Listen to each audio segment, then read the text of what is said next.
শেরপুর চাচাতো ভাইয়ের হাতে সেনা সদস্য কোন? শেরপুর জেলায় কি ঘটলো সবাই ভিডিওটি দেখুন শেষ পর্যন্ত। আর ভালো লাগলে অবশ্যই একটি সাবস্ক্রাইব করবেন। আর হ্যাঁ, এই ভিডিওটি সবাই শেষ পর্যন্ত দেখবেন। তো আমরা এই ভিডিওতে তার মূল ঘটনার সম্পর্কে বিস্তারিত জেনে নিব। তার আসল পরিচয় হলো সে একটি সেনা সদস্য।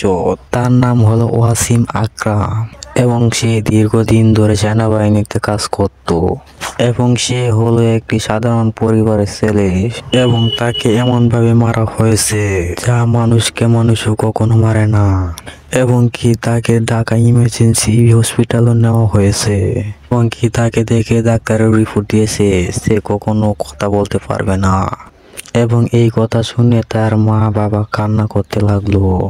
তো আমরা আর দেরি না করে চলেন মূল ভিডিওটি দেখে নিই তার বাবা কি বলে। আমার ভাই খুব থেকে আমি ঠাস করে পালিয়ে গেছি।